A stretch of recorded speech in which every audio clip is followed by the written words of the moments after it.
এসব পোশাক পরে বিয়ের আসরে আসতে তোমার লজ্জা করলো না? নিজের হবু ভাসুরের মুখে এমন কথা শুনে তেলে বেগুনে জ্বলে উঠল উর্ভি। নিজের পরনের সিভলেস গাউটার দিকে ভালোভাবে তাকিয়ে বলল, না, করে না লজ্জা। আমার বাপের টাকায় কিনেছি, তোমার কি সমস্যা?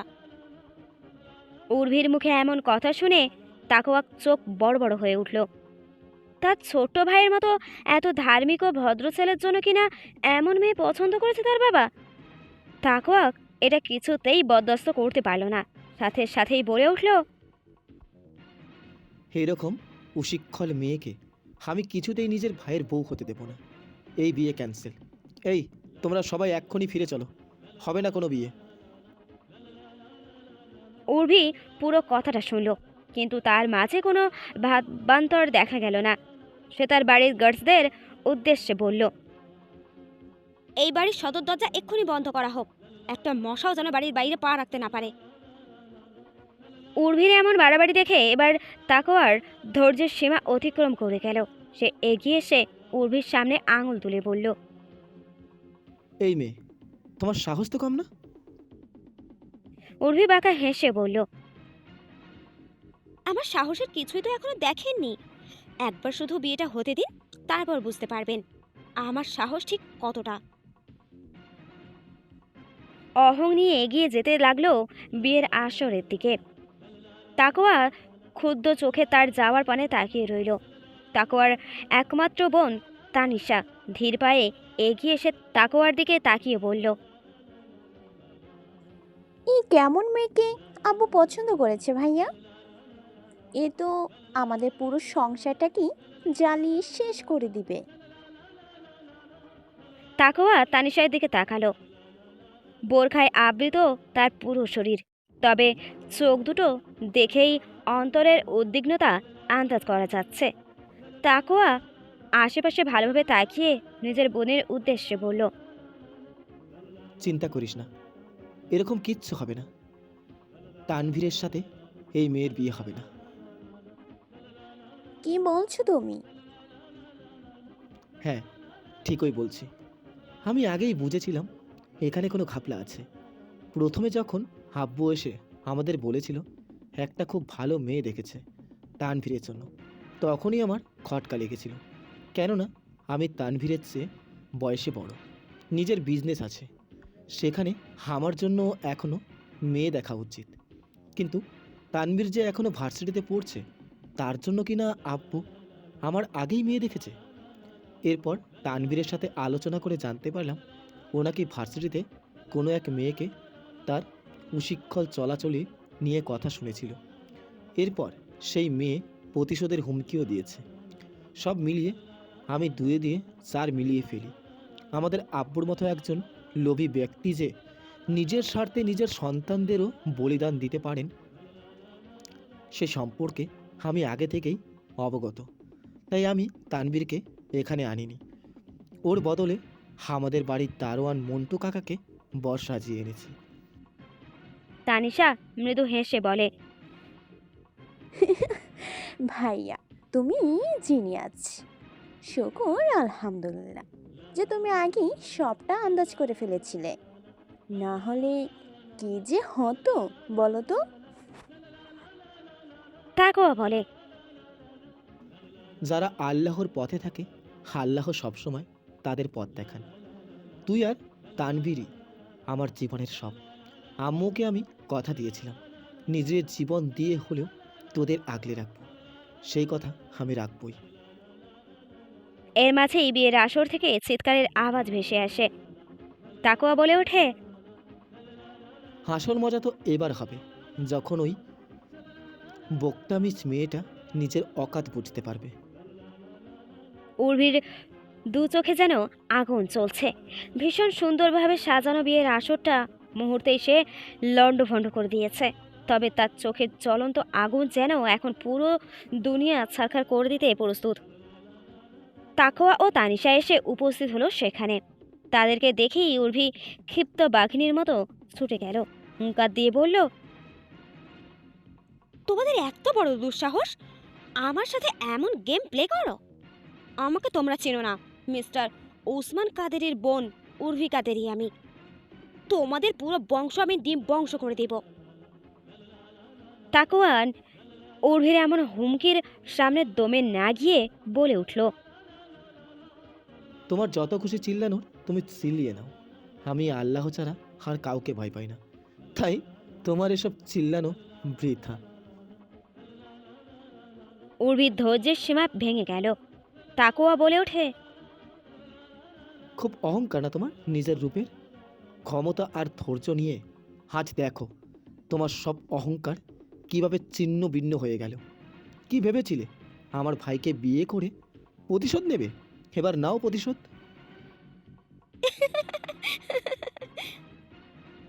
উর্ভি আচমকা হেসে ওঠে। তার হঠাৎ এই ভোল বদল দেখে তাকওয়ার ভুরু কুঁচকে যায়। উর্ভি ঘাটা বাঁকিয়ে বলে, আমার ক্ষমতাকে চ্যালেঞ্জ করছো তুমি? উর্ভি কাদেরের ক্ষমতাকে? আরে তোমার মতো কত বান্দাকে আমি রোজ নিজের ইশারাতে নাচাই। তোমার ভাই আমার ইগোতে হট করছিল, না হলে তোমাদের মতো সামান্য বিজনেসম্যান ফ্যামিলিতে আমার বাড়ির কাজের লোকও সম্বন্ধ নিয়ে যেত না। বিয়ে করে তোমার ওই অহংকারী ভাইকে উচিত শিক্ষা দিতে চেয়েছিলাম আমি। ও আমায় ভার্সিটি ভরা ক্যাম্পাসে বলেছিল আমার মতো মেয়েকে নাকি দুনিয়ার কোনো সভ্য ছেলে বিয়ে করবে না। ওর এই অহংকারটাই ভাঙতে চেয়েছিলাম আমি। তাকওয়ার মাথায় জেদ চেপে বসে। সে বলে ওঠে, ঠিকই বলেছিল আমার ভাই, তোমার মতো নির্লজ্জ বেহায়া মেয়েকে দুনিয়ার কোনো সভ্য ছেলে বিয়ে করতে পারে না। আজ আমি আবারও তোমার বাড়িতে দাঁড়িয়ে এই কথা বলছি, কি করবে করে নাও। কথাটা শোনা মাত্রই উর্ভি যেন থমকে গেল। পাশেই দাঁড়িয়ে থাকা কাদেরিদের বিশ্বস্ত ভৃত সাজ্জাদ হোসেন এবার ধৈর্য হারালো। নিজের কানে লাগানো মাইক্রোফোনে স্পর্শ করে বলে উঠল, এবার কিন্তু এই মিসকিনরা মাত্রা ছাড়িয়ে যাচ্ছে। আমার সামনে উর্মি ম্যামকে এমন কথা বলা হলে আমি তা কিছুতেই বরদাস্ত করব না। কিনে টাঙানো এক বিশাল সিসিটিভি ফুটেজের সামনে সোফায় পায়ের ওপর পা তুলে বসে সমস্ত দৃশ্য উপভোগ করছিল বর্তমানের বাংলাদেশের সবথেকে কনিষ্ঠতম মিস্টার ওসমান কাদেরি। সাদাদের এই কথায় সে বিন্দু মাত্র কর্ণপাত না করে মনের সুখে পা দুলিয়ে আপেলে কামড় দেয়। সাজ্জাদ বিপরীতের দিকে তাকিয়ে কোনো রেসপন্স না পেয়ে হাইপার হয়ে বলে ওঠে, এসব কিছুর পরেও আপনি চুপ থাকবেন? কিছু তো বলুন। উর্মি ম্যামও কেমন থমকে গেলেন। আরে সাজ্জাদ কুল, এত সহজে টেম্পার হারালে কি চলে? এতদিন খাদেরিদের সাথে থেকেও তুমি আমাদের চিনতে পারোনি? উর্বি আমার বোন, ওর শরীরে এই খাদেরি বংশের রক্ত বইছে। এত সহজে হার মানার মেয়ে ও নয়। যখন আঘাত সম্মানে এসে লাগে তখন খাদেরিরা কাউকে ছাড় দেয় না। তুমি এক কাজ করো, এক প্যাকেট পপকর্ন নিয়ে এসে বসে পড়ো। আসল মুভি তো এখন শুরু হবে। উর্ভি দীর্ঘ সময় চুপ থাকার পর এবার তাকওয়ার মুখোমুখি এসে দাঁড়ালো। তাদের দুজনের মাঝে দূরত্ব বলতে কিচ্ছু রইল না। অবস্থা এমন যে তাকওয়াই চক্ষু লজ্জায় পেছোতে বাধ্য হলো। কখনো কোনো বেনাগা নারীর এত কাছে আসেনি সে। অস্বস্তিতে তার অবস্থা কাহিল হয়ে গেল। উর্ভির মুখে আবারও হাসি ফুটে উঠল। তুমিও নিজের ভাইয়ের করা ভুলে পুনরাবৃত্তি করলে মিস্টার তাকওয়া খান। আমার ইগোতে আঘাত হানলে তুমি। এত দুঃসাহসের ফল তো তোমায় ভুগতেই হবে। শুনেছি তুমি নিজের ভাইয়ের থেকেও বেশি ইমানদার, তাবলিগের নিবেদিত প্রাণ সদস্য, দাওয়াতের কাজকর্ম নাকি পরিচালনা করো। বেশ ভালো, খুব ধার্মিক তুমি। ভীষণ অহংকার না তোমার নিজের এই লেবাস নিয়ে? নিশ্চয়ই নিজের জন্য ভীষণ দিনদার পারহেজগার জীবনসঙ্গীর প্রার্থনা করো তুমি, যে তোমার জীবনে জান্নাতের সুঘ্রাণ আনবে। বেশ, আজ থেকে এই স্বপ্ন ভুলে যাও, কারণ তোমার দুঃস্বপ্ন হয়ে তোমার জীবনে প্রবেশ করছি আমি, উর্ভি কাদেরি, তোমার জীবনটা জাহান্নামে পরিণত করতে। তাকওয়া অবাক চোখে তাকালো উর্ভির দিকে। নিজের রাগ সামলে বলল, তুমি ভাবলে কি করে আমি তোমার মতো একটা মেয়েকে? উর্ভি এবার সাজ্জাদের দিকে তাকিয়ে ইশারা করলো। মুহূর্তেই সাজ্জাদ একটা পিস্তল ছুঁড়ে মারলো তার দিকে। উর্ভি নিমেষেই পিস্তলটা তাক করলো তাকোয়ার পাশে দাঁড়ানো তানিশার দিকে। তাকোয়া উদ্বিগ্ন স্বরে বলে উঠল, আরে পাগল নাকি তুমি? আসল পাগলামি তো তুমি এবার দেখবে। হয় আমাকে বিয়ে করো, আর না হয় নিজের বোনের লাশ নিয়ে এখান থেকে বের হও। তানিশা দুর্বল হৃদয়ের মেয়ে, সে একদম ভয়ে কাঁপতে লাগলো। তাকেও আর নিজের শক্ত খোলস আর ধরে রাখতে পারল না। উসমান সিনটা দেখে হেসে ফেলল। সাব্বাস Urbi, I am proud of you. এই না হলে ওসমান খাদেরের বোন। তাকোয়া অবাক চোখে তাকিয়েছিল তার বোনের দিকে। তানিশা মেয়েটা বড্ড নাজুক, এমন পরিস্থিতিতে আগে কখনো না পড়ায় সে একদম মিইয়ে গেছে মাটির সাথে। এর মাঝে উর্বি বলে উঠল, ভেবে দেখো তাকোয়া, আমায় বিয়ে করবে নাকি নিজের বোনের লাশ নিয়ে ঘরে ফিরবে? উর্ভির চোখে মুখে হিংস্রতা ফুটে উঠেছিল। এর মাঝে তানিশা বলে উঠল, এরা আমার সাথে যাই করুক না কেন ভাইয়া, তার জন্য তুমি নিজেকে স্যাক্রিফাইস করো না। উর্ভি তানিশাকে সানাসি দিয়ে বলে, তাই নাকি? মোরা খুব শক্ত মার, তাই না? বেশ, তাহলে মরার জন্য প্রস্তুত হও। বলে সে বন্দুকের ট্রিগারে চাপ দেবে। এমন সময় তাকোয়া বলে ওঠে, থেমে যাও উর্মি, তুমি যা চাও তাই হবে। আমি বিয়ে করব তোমায়, তবুও আমার বোনকে ছেড়ে দাও। তানিশাকে ধরে জোরপূর্বক সাজ্জাদের দিকে ঠেলে ফেলে উর্ভি। অতঃপর শাসানোর স্বরে বলে, যতক্ষণ না পর্যন্ত বিয়েটা সম্পূর্ণ হচ্ছে ততক্ষণ পর্যন্ত ওকে ধরে রাখবে, এক পাও নড়তে দিবে না। সাজ্জাদ উর্ভির কথা মতো তানিশাকে জিম্মি করে রাখে। তাকুয়া রাগী স্বরে বলে, তুই এটা ঠিক করছিস না উমি, এভাবে বিয়ে হয় না। একবার আমার ভাইয়ের সাথে তুমি এই নোংরা খেলা খেলেছো, আর এখন আমার সাথে খেলতে চাইছো? উর্ভি গা জ্বালানো হাসি দিয়ে বলে, আমার যা মন চায় আমি তাই করব। তুমি একটা কাজ করো, এসব ভাটবোকা বন্ধ করো আর জলদি চলে এসো বিয়ের আসরে। বিয়ে একটা পবিত্র সম্পর্ক, এভাবে জোরপূর্বক বিয়ে হয় না। এই বিয়েটা করে তুমি কখনো আমায় পাবে না। এখন কি বাংলা সিনেমার নায়িকাদের মতো বলবে নাকি যে তুমি আমার দেহ পাবে কিন্তু মন পাবে না? তাহলে আমায় একটা জিনিস ক্লিয়ার করতে দাও, আমার তোমার দেহ বা মন কোনোটাই আমার চাই না। দেহ বা মনের সুখ পাওয়ার জন্য আমার হাজারো অপশন আছে। কথাটা শুনেই উর্ভির দিকে ঘৃণা ভরে তাকায় তাকোয়া।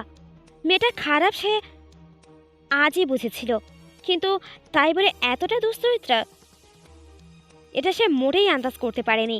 তানিশা ফুপিয়ে বলে ওঠে, আমাকে মরতে দাও ভাইয়া, তবুও আমার জন্য তুমি নিজের এত বড় ক্ষতি করো না। উর্ভি খানিক বিরক্ত স্বরে বলে, এসব নাটক বন্ধ করো, না হলে সব কয়টা লাশ ফেলবো আজ। তাকোয়া ধীরে পায়ে এগিয়ে আসছে, চোখ বন্ধ করে আল্লাহকে স্মরণ করে বলে, আমি সবসময় ন্যায়ের পথে থেকেছি আল্লাহ, আমার বিশ্বাস আছে আপনার প্রতি। আজ হয়তো আপনি নিজের বান্দার এক কঠিন পরীক্ষা নিচ্ছেন, এই পরীক্ষা তো আমিই জয়ী হব। তাকোয়ার হাত ধরে নিজের পাশে বসায় উর্ভি। একদম তাকোয়ার গা ঘেঁষে বসে পড়ে সে। তাকোয়া সুযোগ বুঝে সরে বসে। উর্ভি এসব দেখে বিড়বিড় করে বলে, সব তেজ বেরিয়ে যাবে, একবার শুধু বিয়েটা হতে দাও। কাজী সাহেব বিয়ে পড়ানো শুরু করেন। কিছু সময় যেতেই উর্ভিকে কবুল বলতে বলা হলে সে নিঃসংকোচে কবুল বলে দেয়, কিন্তু তাকওয়ার গলা ধরে আসে। আজ এই কবুল বলার মাধ্যমে সে নিজের ঈমান আকীদার সবথেকে বড় পরীক্ষা দিচ্ছে। সবসময় সে ইসলামের পথে থেকেছে, নিজের জন্য একজন পরিপূর্ণ পর্দা সম্পন্ন নেক বধূ চেয়েছিল সে, কিন্তু এ কেমন বধূ এলো তার ভাগ্যে? তাকওয়া ক্ষুব্ধ দৃষ্টিতে উর্ভির দিকে তাকালো, অতপর উদ্বিগ্নতার সহিত তাকালো নিজের ছোট বোন তানিশার দিকে। নিজের বোনের স্বার্থেই আজ তাকে এই বিয়েটা করতে হবে। কবুল। তাকওয়া জীবনের সবথেকে বড় গ্লানি যেন সৃষ্টি হলো শব্দটা উচ্চারণ করার মাধ্যমে। নিজের করুণ ভাগ্যকে সে বরণ করে নিল অনিচ্ছা সত্ত্বেও। এদিকে উর্ভির মুখে হাসি। এতখানি স্ক্রিনের সামনে বসে সমস্ত কিছু পর্যবেক্ষণ করা উসমানও প্রসন্ন হলো। বিয়েটা সম্পূর্ণ হওয়া মাত্রই তানিশাকে ছেড়ে দিল সাজ্জাদ। তানিশা ছুটে এসে তাকওয়াকে জড়িয়ে ধরে বলল, এ তুমি কি করলে ভাইয়া? আমাকে বাঁচানোর জন্য এই পাপিষ্টা মেয়েকে বিয়ে করলে তুমি? এছাড়া যে আমার কিছুই করার ছিল না বোন। তুই আর তানভীর আমার কাছে আম্মুর রেখে যাওয়া আমানত। তোদেরকে যে আমার আগলেই রাখতে হবে। এদিকে বিয়েটা সম্পূর্ণ হতেই উর্ভির বাবা উসমাইল কাদেরী এসে উপস্থিত হলেন বিয়ের আসরে। তিনি এসেই গমগমে সুরে বললেন, নিজের জেদ তো তুমি পূরণ করেই নিয়েছো, এখন আর কি শ্বশুর বাড়িতে চলে যাও। উর্ভি বিরক্ত চাহনিতে তাকালো তার বাবার দিকে। লোকটা এই বিয়েতে চরম নাশক, কেননা তিনি নিজের কোনো এক বন্ধুর ছেলের সাথে উর্ভির বিয়ে দিতে চেয়েছিলেন। উর্ভিও কম যায় না, সেও উসমাইল কাদেরের মুখের ওপর বলে দিল, হ্যাঁ যাচ্ছি। এই যে মিস্টার তাকওয়া খান, এখন যেহেতু বিয়েটা হয়ে গেছে, তাহলে আমায় নিয়ে চলো নিজের সাথে। তাকওয়া এবার বলল, আমাদের বাড়িতে যদি তোমাকে যেতেই হয় তাহলে শালীনভাবে যেতে হবে। উর্ভি ৩২ পাটি দাঁত বের করে হেসে বলল, আমি পারলে বিকিনি পরে তোমার বাড়িতে চাই। এতটা স্বাধীনতা আমার কাছ থেকে একসেপ্ট করছো কিভাবে তুমি? তাকওয়ার চক্ষু লাল হয়ে উঠল। তানিশাও ক্ষোভে ফেটে পড়ল যেন। উর্ভি সেসব পাত্তা না দিয়ে তাকওয়ার বাহু চেপে ধরে বলল, চলো এখন, আমার আর এখানে থাকতে ভালো লাগছে না। সাজ্জাদ, দ্রুত গাড়ি বের করতে বলো। তাকওয়া প্রতিবাদ করে বলল, তুমি যদি আমাদের সাথে যেতে চাও তাহলে আমাদের গাড়িতে করেই যেতে হবে। তোমাদের গাড়িতে এসি আছে? এসি ছাড়া আমি গাড়ি চলতে পারি না। তাকওয়া অপমানিত বোধ করল। উসমাইল কাদেরী বললেন, তুমি ওদের গাড়িতে করে যাও। বিয়ের পর বাপের বাড়ির সম্পত্তির ব্যবহার করা সমসীন দেখায় না। উর্ভি বলল, নিজের সম্পত্তির দোহাই দিচ্ছ? বেশ, নিলাম না তোমার গাড়ি। সাজ্জাদ, কয়েকজন গার্ডসকে পাঠিয়ে দাও। গার্ডস ছাড়া আমি যাব না। এদের ওপর বিশ্বাস নেই, যা ক্ষোভ জমে আছে আমাদের ওপর। আর সাথে কয়েকটা বন্দুকও নিও, যাতে এদের ভয়ের ওপর রাখতে পারি। তাকওয়া আর চুপ থাকতে না পেরে বলে, আমরা ভদ্র পরিবার থেকে বিলং করি। এসব বন্দুক, গার্ডস, এইসবের মানে কি? তাকওয়ার কথায় উর্ভি বিশেষ পাত্তা দেয় না, উল্টে নিজের হাতে থাকা বন্দুক তাকওয়ার মাথায় ধরে বলে, নিজের জবান সামলাও, না হলে সারা জীবনের মতো জবান হারিয়ে ফেলবে। তাকওয়া চুপসে যায়। মাইসা বসে আছে তানভীরের সামনে। সম্পর্কে মাইসা তাকওয়াদের চাচাতো বোন, তবে তানভীরের সাথে তার সম্পর্ক নিজের ভাই বোনের চেয়েও বেশি গভীর। মাইসা সব শুনে তানভীরকে বলে, কেন এমন ঝামেলায় জড়াতে গেলি বলতো তুই? চিনিস নি এসব বড়লোক মেয়েদের? আর তাকওয়া ভাইকেও বলিহারি, এত কিছু হয়ে গেল, আমায় একটিবারের জন্যও জানানোর প্রয়োজন মনে করল না। তানভীর বলে, ভাইয়া আগে থেকেই সবকিছু আন্দাজ করতে পেরেছিল, এজন্যই আমায় না নিয়ে মন্টু কাকাকে বর্ষাচ্ছি নিয়ে গেছে।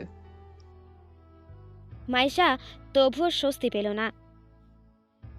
যদি সব জানতোই তাহলে নিজেরাই বা কেন যেতে গেল?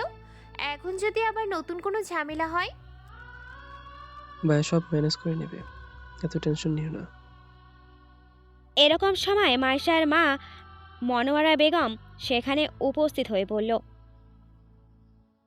আরে কিসে চিন্তা করছে তুই বুঝতে পারছিস না? ও নিশ্চয়ই ভাবছে তোকে না পেয়ে যদি ওই বড়লোকের বেটি ওর তাকওয়া ভাইকে হাতিয়ে নেয় তাহলে কি হবে? কথাটা শুনেই ভীষণ রেগে যায় মাইশা। দাঁতে দাঁত চেপে বলে, এইসব কুফা মার্কা কথা বলো না তো আম্মু।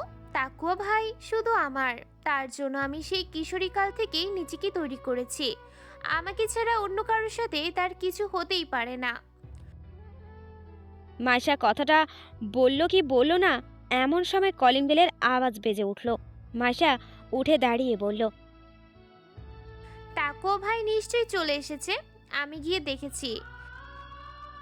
বলে সে ছুটে যায় দরজা খুলতে। দরজাটা খুলেই তাকোয়াকে দেখে তার মুখে হাসি ফুটে ওঠে, কিন্তু মুহূর্তেই তার হাসি মিলিয়ে যায় যখন তাকোয়ার বাহু ধরে দাঁড়ানো উর্ভিকে দেখে। উর্ভি মাইশার উদ্দেশ্যে বলে, এই মেয়ে যাও, দ্রুত বরণডালে নিয়ে এসো। আমি এই বাড়ির নতুন বধূ, আমায় বরণ করে ঘরে তুলতে হবে না? তাকোয়া ও উর্ভিকে পাশাপাশি দেখে মোটেই খুশি হলো না মাইসা। তাকোয়ার উদ্দেশ্যে বলল, এই মেয়েটাকে তাকুয়া ভাই আর এইভাবে বরণ ডালা আনতে বলছে কেন? উর্ভি হাই তুলে বলে, আহা, তুমি কি দুধের শিশু নাকি? আমাদের এত ঘনিষ্ঠ দেখেও বুঝতে পারছো না আমরা একে অপরের কি হই? আমি তাকোয়া খানের বিবাহিত স্ত্রী উর্ভি কাদেরি। কথাটা শুনেই মাইসা থমকে গেল। আন্তবোধ তানবীর এগিয়ে এসে বলে, তুমি? উর্ভি বাঁকা হেসে বলল, তুমি তো আমায় বিয়ে না করে ফেলে এলে, তাই তোমার বড় ভাইয়ের গলায় ঝুলে পড়লাম। নিজের বাগদত্তাকে ভাবি হিসেবে দেখে নিশ্চয়ই খুব অবাক হচ্ছ, তাই না? তানভীর সত্যিই অবাক হয়ে গেল। তাকোয়াকে জিজ্ঞেস করলো, এই মেয়েটা এসব কি বলছে ভাইয়া?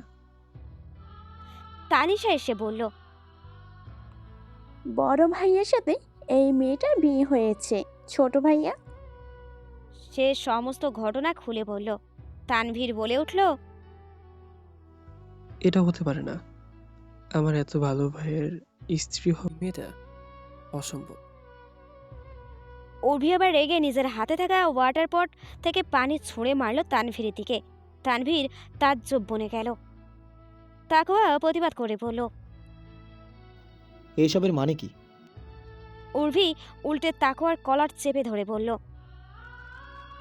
যখন তোমার ভাই আমার সম্পর্কে বাজে মন্তব্য করেছিল তখন তোমার প্রতিবাদ করা উচিত ছিল, কারণ আমি তোমার স্ত্রী হই। অতঃপর উর্ভি রুমে প্রবেশ করে বলল, এখন থেকে এই বাড়ির সবকিছু আমার মর্জি মতো চলবে, আর তোমাদের আমার কথা শুনে চলতে হবে।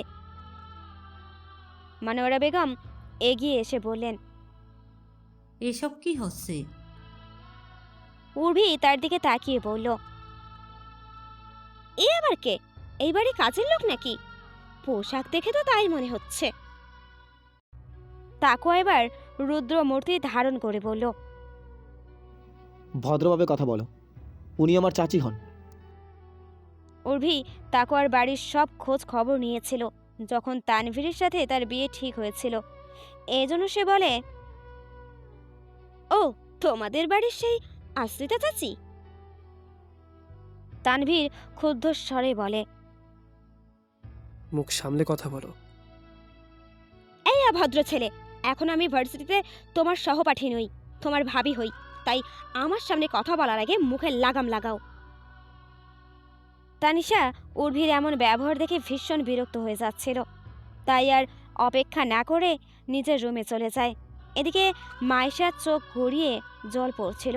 তাকওয়া মাইশার দিকে তাকিয়ে নিজেও ভেঙে পড়ে। মাইশার মানসিক অবস্থা সে ঠাউর করতে পারে। উর্ভি তাকওয়ার হাত শক্ত করে ধরে বলে, চলো আমাদের রুমে চলো, আজ তো আমাদের বাসর হওয়ার কথা। তাকওয়া বলে, তোমার সাথে বাসর করার জন্য মরে যাচ্ছি আমি। ঠিক আছে, তোমার মধ্যে যদি পরিশোধের অভাব থাকে তাহলে আমি নিজের এক্স বয়ফ্রেন্ডকে ডেকে পাঠাই। থাক, অত দূর কেন যেতে হবে? তুমি এক কাজ করো, নিজের ভাইকে পাঠিয়ে দাও তোমার বদলে। তাকুয়া এমন ঘিন্ন কথা আর সইতে পারছিল না। সে দ্রুত রুমের দিকে যায়। উর্বি তার পেছন পেছন যায়। মাইশা তানভীরের দিকে তাকিয়ে বলে, এ কেমন মেয়ে এলো তাকুয়া ভাইয়ের জীবনে? ও যে আমাদের সবার জীবন পুরো ছাড়খাড় করে দিবে।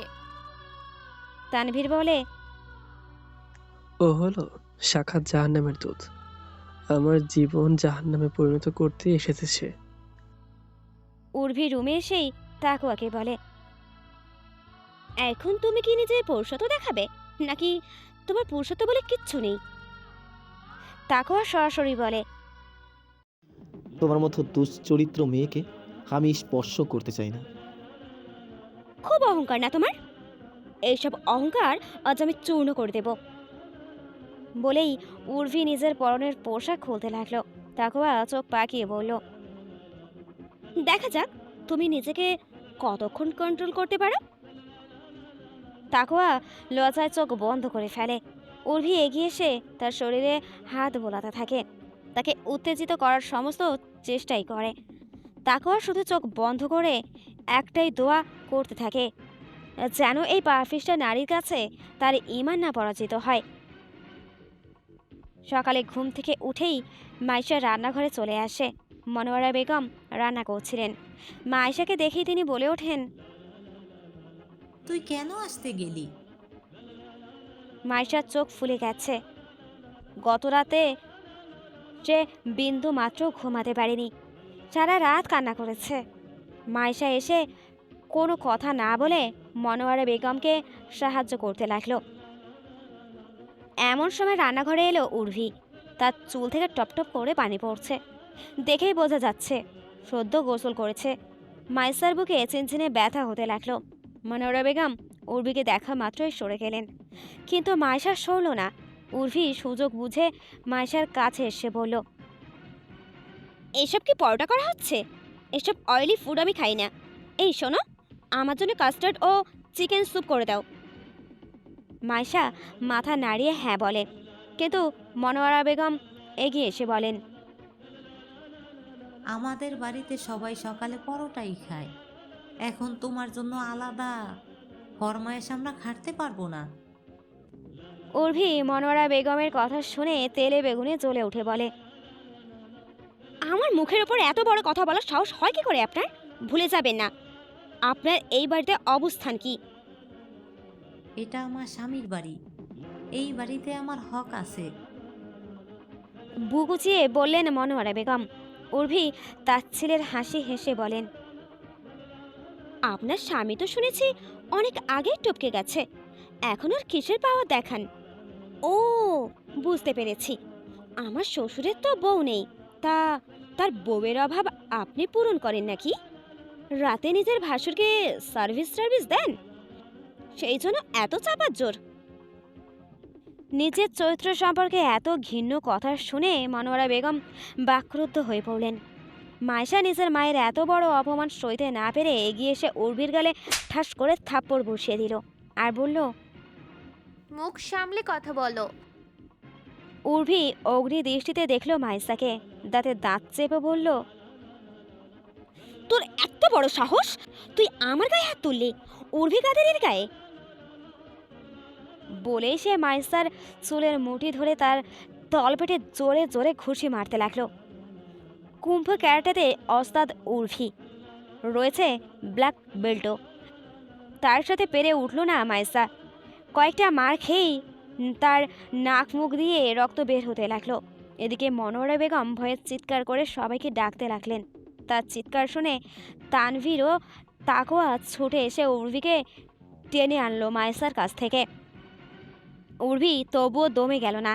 মাইসার উদ্দেশ্যে আরো বিশ্রী গালি দিয়ে বলল, যেমন মা তো তেমন মেয়ে, তুইও নিশ্চয়ই এই দুই ভাইকে রাতে সুখ দিস, তাই এরা ছুটে এলো তোকে বাঁচাতে, বাজারি মেয়ে কোথাকার। একই মার খেয়ে মাইসার অবস্থা নাজেহাল। তার উপর এত বাজে কথা শুনে সে আর নিজেকে ধরে রাখতে পারল না। তার চোখ দিয়ে অনবরত অশ্রু পড়তে লাগলো। তানিশা এসে মাইসাকে আগলে নিল।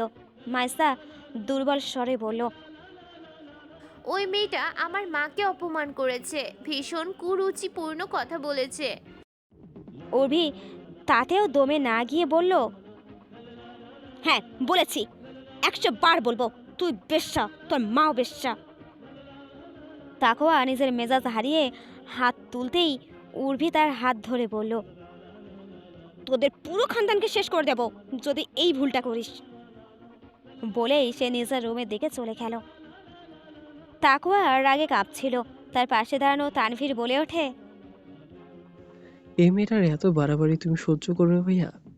ওকে দেখলে আমার মাথাটা গরম হয়ে যাচ্ছে।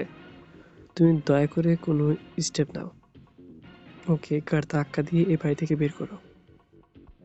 তাকোয়া শান্তভাবে বলে, রাগ কি আমার হচ্ছে না, কিন্তু আমাদের কিছুই করার নেই। ওর ভাই ওসমান কাদেরিকে তো চিনিসই, যদি আমরা কিছু করি তার ফল ভালো হবে না। তানভীর তরুণ, স্বভাবতই তার রক্ত গরম। তাকোয়ার মতো এত ধৈর্য নেই তার, তাই সে বলে ফেলে, তুমি ওই উসমান কাদিরকে ভয় করতে পারো, কিন্তু আমি করি না। আমি আর স্পষ্ট করে বলছি, আমার সামনে দাঁড়িয়ে ওই মেয়ে যদি আর কোনো ফাউল কথা বলে, তার ফল কিন্তু ভালো হবে না। বলেই সে রাগে কাঁপতে লাগলো। তাকোয়া কিছু বলল না। সে জানে তানভীর এখন রেগে আছে, তাই তাকে কিছু বলা সম্পূর্ণ বেকার। তাকোয়াকে শান্ত দেখে তানিশা এবার এগিয়ে এসে তানভীরকে বলে, ভাইয়াকে ভুল বুঝো না, ভাইয়া যা করেছে আমাদের সবার ভালোর জন্য, ভালোর কথা ভেবেই তো করেছে, তাই না? মাইসাকে ধরে রুমে নিয়ে যায় তানিশা। এদিকে মনোয়ারা বেগম তানভীরের উদ্দেশ্যে বলে, ঠান্ডা মাথায় সব কিছু করতে হবে। আল্লাহর উপর ভরসা রাখো, তিনি নিশ্চয়ই এই পিশাচিনীর হাত থেকে আমাদের রক্ষা করবেন। তাকোয়া রুমে আসতেই দেখতে পায় উর্ভি একটা মিনিস্কার্ট ও জিন্স পরেছে। তাকে দেখে ভীষণ সস্তা মনে হচ্ছে তাকোয়ার। সে নিজের চোখ ঘুরিয়ে নেয়। উর্ভি তাকোয়ার উপস্থিতি বুঝতে পেরে বলে, আমি বাড়ি যাচ্ছি, ফিরতে রাত হবে। যদিও জানানোর ইচ্ছে ছিল না, কিন্তু ভাবলাম যেহেতু আমাদের বিয়ে হয়ে গেছে, তাই তোমাকে এটা জানানো উচিত। তাকোয়া বলে ওঠে, আমাদের বাড়ির বউরা ওই সব নোংরা জায়গায় যায় না। মুরুদ আছে যাবার? বলে হেসে ওঠে উর্ভি। তাকোয়ার কাছে ভীষণ বিদঘুটে লাগে সেই হাসি। সে সাথে সাথে বলে, যেখানে যাবার চাও, যত খুশি নোংরামি করো, কিন্তু এখানে আর ফিরবে না তোমার মতো। আর একটা কথা যদি বলো তাহলে কি হবে সেটা বুঝে নিও। তাকোয়া চুপসে যায়। উর্ভি বাড়ির উদ্দেশ্যে বেরিয়ে যায়। গুনগুন করতে করতে গাইতে থাকে ইংলিশ গান। তানিশা তাকে যেতে দেখে নেয়, কিন্তু ভয়ে কিচ্ছু বলে না। তানভীর এবার রেগে এগিয়ে এসে বলে, ভাইয়া, এই মেয়ে এত নোংরা পোশাক পরে কোথায় যাচ্ছে? আমাদের বাড়ির মান সম্মান এভাবে নিলামে উঠছে, আর তুমি তা বসে বসে দেখছো? তাকোয়া বলে, ওকে বোঝানোর কোনো ভাষা আমার নেই। বেশ, তাহলে যা বলার আমি বলছি। কথাটা উচ্চারণ করেই তানভীর দৌড়ে গিয়ে উর্ভির বেরোনোর আগেই তার পথ আটকে বলে, যাচ্ছ ভালো কথা, কিন্তু তোমার এই নাপাক শরীর নিয়ে আমাদের বাড়িতে আর ফিরবে না। তোমার মতো নাপাক মেয়ের কোনো জায়গা নেই এই বাড়িতে। উর্ভি চোখ জ্বলে ওঠে। সে বলে, অনেক অপমান করেছো তুমি আর তোমার ভাই মিলে আমায়। তোমাদের খুব অহংকার, তাই না? হ্যাঁ, আমাদের অহংকার আছে, কারণ আমাদের বাড়ির মেয়েরা তোমার মতো চরিত্রহীন নয়। আমার বোন তানিশা, ওকে দেখেছো কতটা মার্জিত, ধার্মিক। ওর জন্য শহরের সম্ভ্রান্ত মুসলিম পরিবার থেকে সম্বন্ধ এসেছে। ওর হবু শ্বশুর দেশের নাম করা একজন আলেম। ওর নখের যোগ্যও নও তুমি। উর্ভি অপমানটা হজম করে নিয়ে বলে, বেশ, এই অহংকার আর কতদিন থাকে সেটাই দেখবো এবার। বলে সে তানভীরের হাত সরিয়ে বের হয়। তাকোয়া ভুরু কোঁচকায়। এই শান্তভাব কি কোনো বড় ঝড়ের লক্ষণ? তানিশা এশার নামাজ পড়ে জায়নামাজ তুলে রেখে আল্লাহর কাছে দোয়া চাইতে থাকে যেন তার পরিবারের সব সমস্যা মিটে যায়। তানিশা এরপর শুতে যাবে, এমন সময় আচমকা তার রুমের ব্যালকনি বেয়ে কয়েকজন ঢুকে পড়ে। সে কিছু বুঝে ওঠার আগেই তার মুখের রুমাল চেপে ধরে। তানিশার আর কিছু খেয়াল থাকে না, সে জ্ঞান হারায়। চোখ খুলতেই তানিশা নিজেকে আবিষ্কার করে সম্পূর্ণ ভিন্ন স্থলে। আশেপাশে উচ্চস্বরে মিউজিকের শব্দ শোনা যাচ্ছে। ভীষণ আলো এসে পড়েছে তার চোখে। তানিশা উঠে দাঁড়িয়ে অবাক হয়, চারিদিকে অনেকে উচ্ছৃঙ্খলভাবে নাচছে। সে ভীষণ ভয় পেয়ে যায়। তানিশা আরও অবাক হয় যখন সামনের এক আয়নায় নিজের চেহারা দেখে। তার পরনে ভীষণ ছোট্ট পোশাক, যা সে কখনো পরেনি। তানিশার চোখে জল চলে আসে। এর মাঝে দুটো ছেলে তার দিকে এগিয়ে আসে, এসে তার শরীরে হাত বোলাতে থাকে। তানিশা আর্তনাদ করে বলে, কারা আপনারা? আমাকে কেন এখানে এনেছেন? দয়া করে যেতে দিন আমায়। আপনাদের সাথে তো আমার কোনো শত্রুতা নেই, কেন করছেন এমন? তানিশার আর্তনাদ তাদের মন গলাতে পারে না, বরং আনন্দ দেয় যেন। তাদের একজন তানিশার কোমর চেপে ধরে, নিজের হাতে থাকা সম্পূর্ণ মদ তানিশার গায়ে ঢেলে দেয়। তানিশার আর্তনাদ বাড়ে আর তাদের আনন্দ। এর মাঝে একটা ছেলে তানিশার কাঁধে চুমু খায়।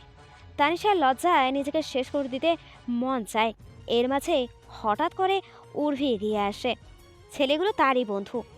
উর্ভিকে দেখে তানিশা বলে, এসব তাহলে তোমার? তোর ভাইদের খুব অহংকার না তোকে নিয়ে? এবার দেখি এই অহংকার কোথায় চায়। দয়া করো, একটা মেয়ে হয়ে আর একটা মেয়ের এত বড় সর্বনাশ করো না। ভয় পেও না, তোমার রেফ করার জন্য এখানে তুলে আনিনি। এত নিয়েছ আমি নই। তবে হ্যাঁ, আমি প্রতিদিন এই বারে এসে যা করি সেই স্বাদ তোমাকে একদিন দিতে চাই, যাতে তোমার ভাইরা আমার দিকে আর আঙুল তুলতে না পারে।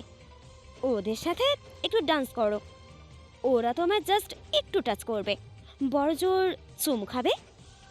এখানে এটা নর্মাল।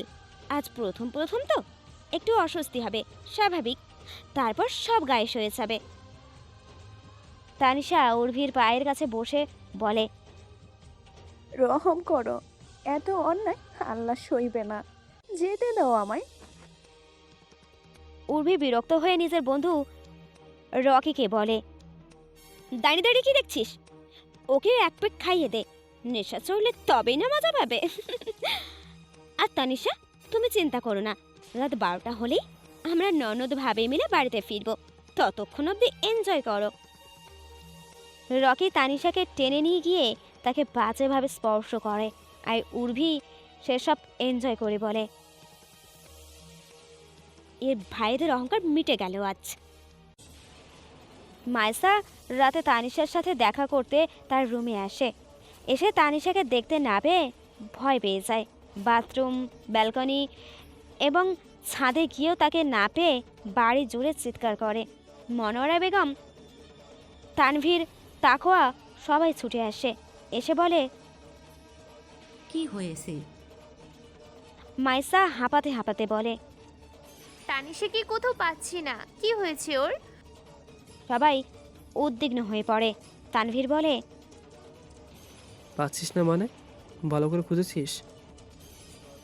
আমি সবখানে খুঁজেছি, কিন্তু কোথাও ওকে পাইনি। তাকোয়া সহ বাড়ির সবাই ভয় পেয়ে গেল। মাইশা বলে উঠল, এসব কিছু কি হচ্ছে?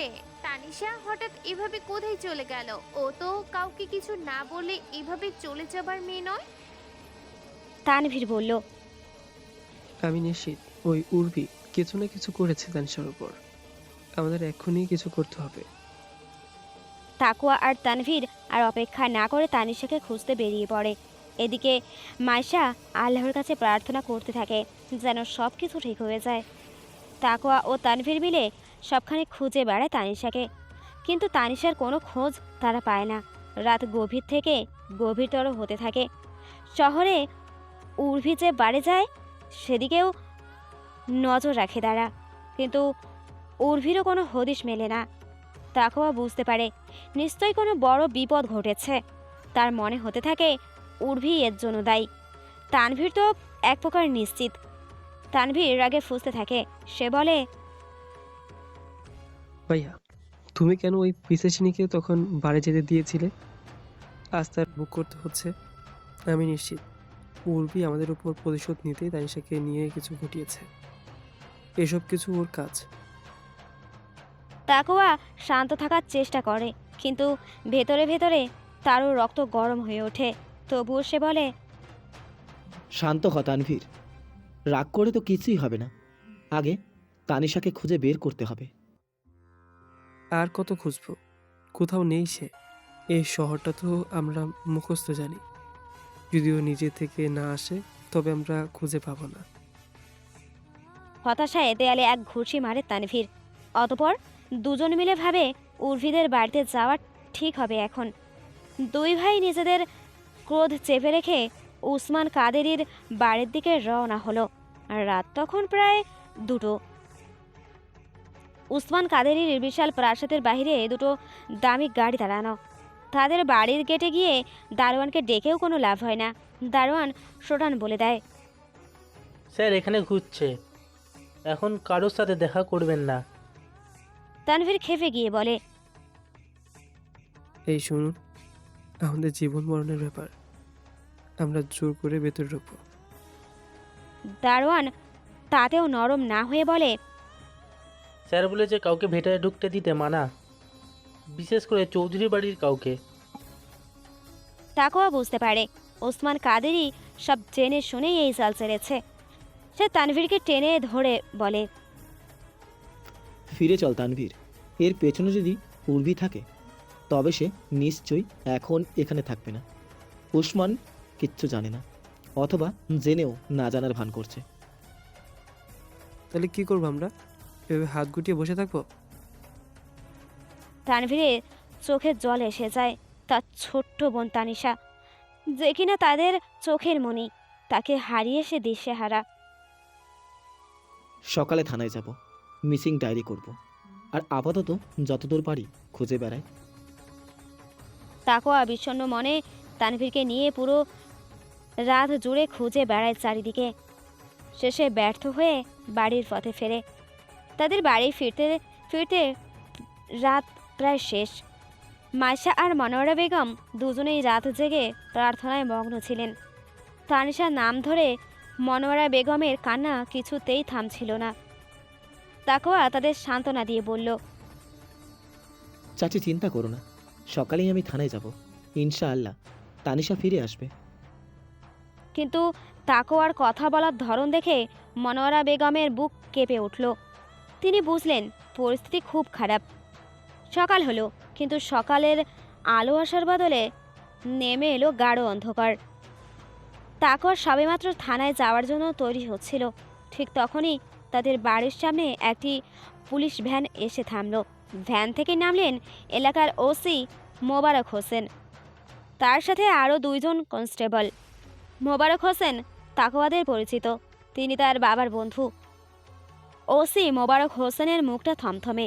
তিনি বাড়ির ভেতর ঢুকেই তাকওয়াকে উদ্দেশ্য করে বললেন, তাকওয়া, দুঃখিত, তোমাদের একটা দুঃখ সংবাদ দিতে হচ্ছে। তাকওয়া চমকে উঠল। দুঃসংবাদ? কেন, কি হয়েছে আঙ্কেল? তোমরা একটু শান্ত হয়ে বসো আর নিজেদের শক্ত করো। মোবারক হোসেনের কথায় তাকওয়ার বুকের ভেতরটা হিম হয়ে গেল। তানভীর আর মাইসা ততক্ষণে ছুটে এসেছে। মনোয়ারা বেগম ভয়ে সিঁড়িতেই বসে পড়লেন। ওসি মোবারক হোসেন দীর্ঘশ্বাস ফেলে বললেন, সকালে শহরে এক পরিত্যক্ত ডোবায় একটি মেয়ের লাশ ভেসে উঠেছে। তার চেহারা দেখে আমি শনাক্ত করি এই লাশটা তোমার বোন তানিশার। লাশ? তানিশার লাশ? কথাটা কানে যেতেই যেন একটা বিশাল পাহাড় ভেঙে পড়ল পুরো পরিবারটির ওপর। তানভীর চিৎকার করে উঠল, না, এটা হতে পারে না। আমার বোন এমন হতে পারে না। মাইসা জ্ঞান হারালো। মনোয়ারা বেগম ততক্ষণে সিঁড়ি থেকে গড়িয়ে মাটিতে পড়ে গিয়েছেন। তাকওয়ার মুখ দিয়ে কোনো শব্দ বের হলো না। সে শুধু দেওয়ালের দিকে ফ্যাল করে তাকিয়ে রইল। ওসি মোবারক হোসেন বললেন, তোমাদের থানায় যেতে হবে, লাশ শনাক্ত করতে হবে। দুঃখিত এমন পরিস্থিতিতে তোমাদের কষ্ট দিতে হচ্ছে। তাকোয়া এক কঠিন পাথরের মতো হয়ে গেল। সে ধীরে ধীরে এগিয়ে গিয়ে তানভীরকে ধরে শান্ত করলো এবং নিজেই গাড়িতে চেপে বসলো। লাশ শনাক্ত করা হলো। ডোবায় ভেসে ওঠা মেয়েটি সত্যিই তানিশা। তার মুখটা বিভৎস দেখাচ্ছিল, দেহে আঘাতের চিহ্নও ছিল, পোশাকগুলোও ছিল এলোমেলো। তানভীর কান্নায় ভেঙে পড়ল, তার হাতের মুঠো শক্ত হয়ে গেল। সে বলল, আমি উর্বিকে ছাড়বো না, সেই এর জন্য দায়ী। কিন্তু তাকোয়া তাকে শান্ত থাকতে বলল। আগে পোস্টমর্টম রিপোর্ট আসুক, তারপর আমরা ব্যবস্থা নেব। পোস্টমর্টমের রিপোর্ট আসতে পুরো একটা দিন সময় লাগলো। এই একদিনে চৌধুরী বাড়িতে যেন চরম নিস্তব্ধতা নেমে এসেছিল। মনোয়ারা বেগম সংজ্ঞা হারাচ্ছেন বারবার। তানভীর বদ্ধ পাগল হয়ে যাবার মতো অবস্থা। পরদিন রিপোর্ট এলো। ওসি মোবারক হোসেন নিজেই রিপোর্ট নিয়ে এলেন। রিপোর্টে দেখা গেল তানিশার মৃত্যুর কারণ হলো অতিরিক্ত মদ্যপান, অর্থাৎ মদের বিষক্রিয়ায় তার মৃত্যু হয়েছে। শরীরে যে আঘাতের চিহ্ন ছিল সেগুলো ডোবায় পড়ার সময় লেগেছে। সবচেয়ে গুরুত্বপূর্ণ বিষয়, রিপোর্টে ধর্ষণ বা জোরপূর্বক কোনো কার্যকলাপের কোনো চিহ্ন পাওয়া যায়নি। তানভীর রিপোর্টটা দেখেই ফেটে পড়ল, বলল, এটা হতেই পারে না। আমার বোন জীবনে মদ স্পর্শ করেনি, এই রিপোর্ট ভুল। ওসি মোবারক হোসেন গম্ভীর হয়ে বললেন, দেখুন, রিপোর্টার যা বলেছে তা সত্যি। মৃত্যুর কারণ মদ। আমরা খুনের কোনো প্রমাণ পাইনি, তবে হ্যাঁ, তদন্ত চলছে। আমরা জানতে পেরেছি তানিশা উর্ভি কাদেরের সাথে ওই দিন রাতে এক বারে গিয়েছিলেন। ওসির কথা শুনে তানভীরের মাথা চক্কর দিয়ে উঠল। আমার বোন বাড়ি গিয়েছিল? উর্ভি?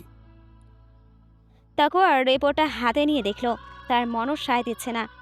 তানিশা মদ্যপান? অসম্ভব। কিন্তু রিপোর্ট মিথ্যে বলবে না। তাহলে কি উর্ভি তাকে জোর করে মদ খাইয়েছিল? ওসি মোবারক হোসেন আরও জানালেন, আমরা উর্ভি কাদেরকে খুঁজেছি। তিনি কাল রাত থেকেই আত্মগোপন করেছেন। তার ফোনও বন্ধ। তাকে পেলে হয়তো কিছু তথ্য পাওয়া যাবে। তবে রিপোর্ট অনুযায়ী এটা কোনো খুনের মামলা নয়, এটা একটি অস্বাভাবিক মৃত্যু। এই রিপোর্ট যেন তানভীর আর তাকোয়ার অহংকারকে চুরমার করে দিল। তানিশাকে নিয়ে তাদের যে গর্ব ছিল তা এক লহমায় শেষ হয়ে গেল। তাকোয়া ফিসফিস করে বলল, হুবি, তুমি এটা কিভাবে পারলে? তানভীর চিৎকার করে বলল, আমি ওর ভাই উসমান কাদিরকে ছাড়বো না। কিন্তু তাদের কাছে এখন উর্ভি বা ওসমান কাদেরীকে দোষী প্রমাণ করার মতো কোনো প্রমাণ নেই। একমাত্র সূত্র উর্ভি, যে এখন আত্মগোপনে। তাকোয়া কঠিন মুখে তানিশার লাশ দাফনের ব্যবস্থা করল। তার চোখে এখন কেবল প্রতিশোধের আগুন জ্বলছে। উর্ভি, এই নামটা তার মনের গভীরে গেঁথে গেল এক অভিশাপ হিসেবে। উর্ভি ভয় কাঁপছিল। সে ভাবতেও পারেনি যে এত বড় একটা ঘটনা ঘটে যাবে। বর্তমানে দেশের সীমান্তবর্তী একটি অঞ্চলে অবস্থান করছে সে। তার উদ্দেশ্য যত দ্রুত সম্ভব দেশ থেকে চলে যাওয়া। ওসমানের কাছে শেষবারের মতো ফোন দিল সে, নিজের এক ঘনিষ্ঠ বান্ধবীর ফোন থেকে। ওসমান তাকে উদ্দেশ্য করে বলল, এটা তুই কি করলি বোন? শেষ অবধি খুন? আমি ইচ্ছে করে কিছু করিনি ভাইয়া, আসলে। বাদ দে, আর কিছু বলতে হবে না। আমাকে বলতে দাও। আমি বুঝতে পারিনি এভাবে অতিরিক্ত মদ খেয়ে মেয়েটা মারা যাবে। আমি তো ভেবেছিলাম এর মাধ্যমে ওর ভাইদের শাস্তি দেব, কিন্তু কি থেকে কি যে হয়ে গেল। এখন আর তুই এসব না ভেবে দ্রুত দেশ ত্যাগ কর। আপাতত ইন্ডিয়া যা, ওখানে আমার লোক ঠিক করা আছে। ওরা তোকে রিসিভ করে ইউকেতে পাঠানোর ব্যবস্থা করবে। এদিকে আর একটু সময় কেটে যাক, কেসটা চাপা পড়ুক, আমিও দেখছি কতটা কি করা যায়। আচ্ছা ভাইয়া। বলেই ভয়ে ভয়ে সে ফোনটা রেখে দেয়। উর্ভি মনে করে গতকাল রাতে কিভাবে তার বন্ধুরা জোরপূর্বক তানিশাকে মদ খাওয়াচ্ছিল এবং যার ফলে একসময় তানিশা অজ্ঞান হয়ে যায় এবং তার মৃত্যু হয়। উর্ভি বলে ওঠে, আমি তো এটা চাইনি, কিন্তু না, এখানে আর বেশি ভেবে লাভ নেই। এখন আমায় দ্রুত বর্ডার পার করতে হবে। এই দেশে থাকা মানে এখনো অনেক বড় বিপদ। বলে সে খুলনা সীমান্ত দিয়ে বাংলাদেশ থেকে ভারতে যাওয়ার পথে রওনা দেয়, কিন্তু আচমকা কেউ একজন এসে তার পথ আটকে ধরে। উর্ভির পরনে ছিল বোরকা, চোখ দুটো খোলা ছিল। সামনে তাকাতেই সে অবাক হয়। তাকোয়া রাগী চোখে তার দিকে তাকিয়ে উর্ভি কিছু বলার আগেই তার হাত শক্ত করে ধরে বলে, তুমি ধরা পড়ে গেছো। কি ভেবেছিলে আমার বোনকে এভাবে মেরে সহজেই পালিয়ে যাবে? এটা তো হতেই পারে না। আমার বোনের মৃত্যুর প্রতিশোধ আমি নেব। উর্ভি কন্দরত স্বরে বলে, বিশ্বাস করো, আমি ইচ্ছে করে কিচ্ছু করিনি। আমি তো। চুপ, আর একটাও কথা না। বলে তাকোয়া একটা বন্দুক হাতে নিয়ে উর্ভির দিকে তাক করে বলে, এই দেশের আইনের উপর আমার কোনো ভরসা নেই। আমি জানি তোমাকে যদি পুলিশের হাতে তুলে দেওয়া হয় তাহলে তুমি তোমার ক্ষমতাশীল ভাইয়ের প্রভাব খাটিয়ে খুব শীঘ্রই জেল থেকে বেরিয়ে আসবে, কিন্তু সেটা ঘটতে দিলে তো চলবে না। তোমার করা অন্যায়ের শাস্তি দেব আমি। আমার বোনের জন্য ন্যায় বিচার নিশ্চিত করা এখন আমার সবথেকে বড় দায়িত্ব, যা আমি যে কোনো কিছুর বিনিময়ে পালন করব। উর্ভি অশ্রুসিক্ত চোখে তাকিয়ে বলে, না, এমন করো না। আমাকে প্রাণ ভিক্ষা দাও। দেব, কিন্তু একটা শর্তে। কি শর্ত? তোমাকে আমার বোনকে আবার জীবিত অবস্থায় ফেরাতে হবে। পারবে তুমি? উর্ভি মাথা নামিয়ে নেয়। ইতিমধ্যে পুলিশ চলে আসে। অফিসার তাকোয়ার উদ্দেশ্যে বলে, আইন নিজের হাতে তুলে নেবেন না, আমাদের উপর ভরসা রাখুন। দোষী তার উপযুক্ত শাস্তি পাবে। তাকোয়া বন্দুক নামিয়ে বলে, বেশ, রাখলাম আপনাদের উপর ভরসা। আশা করি নিরাশ হব না। উর্ভির হাতে হাত কড়া পরানো হয়। সে কান্নায় ভেঙে পড়ে বলে, বিশ্বাস করুন, আমি ভাবতেও পারিনি তানিশা মারা যাবে। আমি তো শুধু ওদের অহংকার ভাঙার জন্য আমার বন্ধুদের দিয়ে জোরপূর্বক ওকে মদ খাইয়েছিলাম, কিন্তু এর ফল যে এমন হবে তা ভাবিনি। তাকোয়া রেগে বলে, এসব কথা এখন মূল্যহীন। নিজের পতনের জন্য তৈরি হও। এরপর সত্যি সত্যি তানিশা ন্যায় বিচার পেল। দীর্ঘদিন কোর্টে কেস চলার পর উর্ভি দোষী প্রমাণিত হলো এবং সেসহ তার কিছু বন্ধুর যাবজ্জীবন হলো। এই রায় তানিশার পরিবারকে স্বস্তি দিল। তবে এখানেই শেষ নয়। তানিশার ভাই উসমানের পতনও শীঘ্রই ঘনিয়ে এলো। রাজনীতির অন্তরালে তার প্রভূত দুর্নীতি ও অনিয়মের কথা সামনে এলো, যা তাকেও শাস্তির মুখোমুখি করল। এর মধ্যে সরকার বদল ঘটায় তার শাস্তি আরও তন্দারিত হলো। কাদেরিদের পুরো সাম্রাজ্য পতন ঘটল। উসমান কাদেরিও হার্ট অ্যাটাক করে ইন্তেকাল করলেন। এভাবেই সবার পাপের বিচার হলো। এই জন্যই বলা হয়, আল্লাহ ছাড় দেন কিন্তু ছেড়ে দেন না। এইসব ঘটনার পর বছর পেরিয়েছে। তানিশার মৃত্যুর শোক এখনো কাটিয়ে উঠতে পারেনি খান পরিবার। তানভীর ও তাকোয়া আজও তাদের বোনের কথা ভেবে অশ্রু ফেলে। মনোয়ারা বেগম তাদের সান্ত্বনা দিয়ে বলেন, তকদিরে যা ছিল তাই হয়েছে। তোমরা তানিশার জন্য দোয়া করো, আল্লাহ যেন ওকে জান্নাত নসিব করেন। এদিকে মাইশাও নিজেকে অনেকটাই গুটিয়ে নিয়েছিল। তানভীর ও মনোয়ারা বেগম মিলে সিদ্ধান্ত নিলেন, এবার তাকোয়া ও মাইসার জীবন আবার নতুনভাবে যেন শুরু করা যায়। তাই তারা তাদের সাথে বসে কথা বলে তাদের বিয়ে ঠিক করলো। তাকোয়া শুরুতে রাজি ছিল না, কারণ তার মতে তার যেহেতু একবার বিয়ে হয়েছিল তাই সে মাইসার যোগ্য না। কিন্তু মনোয়ারা বেগম তাকে বুঝিয়েছেন মাইশা শুধু তাকোয়াকে ভালোবাসে এবং তাকে ছাড়া সুখী হবে না। তাই তাকোয়া আর আপত্তি করতে পারেনি। অবশেষে শীঘ্রই এক শুক্রবারে তাদের 4 হাত এক হলো। জীবনের সকল বিধ্বংসী ঝড় ফেলে তারা সামনে এগোলো। বাসর ঘরে বসে আছে মায়েসা। তাকোয়া চুপচাপ এসে তার পাশে বসে তার হাতটা আলতো করে স্পর্শ করে। মায়েসা তাকোয়ার দিকে তাকালো আবেগ ঘন চোখে। তাকোয়া বলল, বুঝতে পারছি না আমার কি বলা উচিত। কিছু বলবেন না, আমাকে শুধু অনুভব করতে দিন। করব। আমি এটাই অনুভব করছি যে তুমি আমার জীবনের আলো, যে আমার জীবনে আনন্দ এনেছে। আর এর আগে আমার জীবনে যা ছিল তা কেবল এক বৃত্তক্ষী ঝড়।